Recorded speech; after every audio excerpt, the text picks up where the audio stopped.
Hello friends, welcome to fin ideas.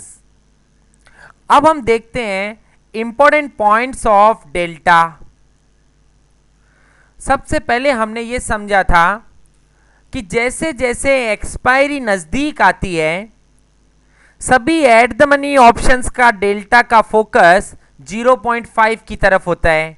मतलब at the money call का delta 0.5 हो जाता है मैच्योरिटी के नज़दीक में, और एट द मनी पुट का डेल्टा -0.50 हो जाता है। Similarly out of the money options के डेल्टा का फोकस 0 की तरफ होता है। मतलब सभी out of the money options का delta call out of the money और put out of the money का डेल्टा 0 हो जाता है। और उसी के साथ सभी इन द मनी ऑप्शंस का डेल्टा का फोकस 1 की तरफ होता है। मतलब call in the money call options का डेल्टा +1 हो जाता है और in the money put option का डेल्टा -1 हो जाता है। कॉल डेल्टा और पुट डेल्टा अगर हम उसका साइन इग्नोर कर दें, मतलब absolute value of call delta और पुट डेल्टा का टोटल हमेशा 1 होता है। मतलब कॉल डेल्टा यदि 0.55 चल रहा है तो उसी स्ट्राइक के पुट का डेल्टा -0.45 चलता है। तो उन दोनों का टोटल यदि साइन इग्नोर कर दो तो टोटल 1 होता है हमेशा। हर ऑप्शन कॉल और पुट उसकी खुद की एक यूनिक डेल्टा होता है उसका। मतलब जैसे ही आप इनपुट को चेंज कर दो, आप स्पॉट को चेंज करते हो डेल्टा चेंज हो जाएगा, आप स्ट्राइक को चेंज करोगे डेल्टा चेंज हो जाएगा, आप वॉलेटिलिटी को चेंज करोगे डेल्टा चेंज हो जाएगा, आप मैच्योरिटी को चेंज करोगे डेल्टा चेंज हो जाएगा।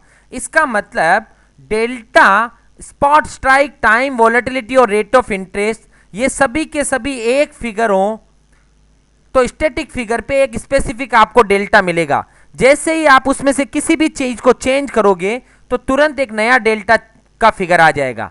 तो डेल्टा चेंज हो जाता है जैसे ही हम उसके इनपुट फैक्टर को चेंज करते हैं। इस चीज को मैं दोबारा क्लियर करूंगा।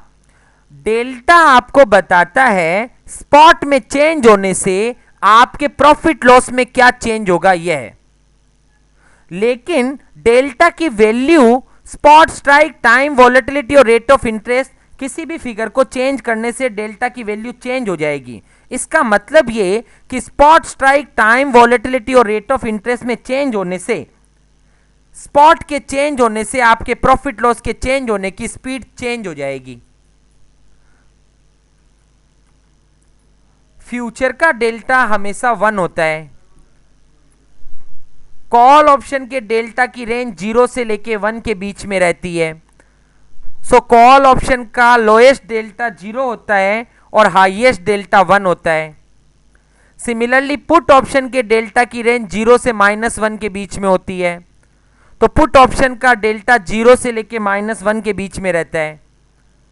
यदि हम कॉल ऑप्शन बाई करते हैं तो हमारा पोर्टफोलियो डेल्टा लॉन्ग हो जाता है, और यदि हम कॉल ऑप्शन सेल करते हैं तो हमारा पोर्टफोलियो डेल्टा शॉर्ट हो जाता है।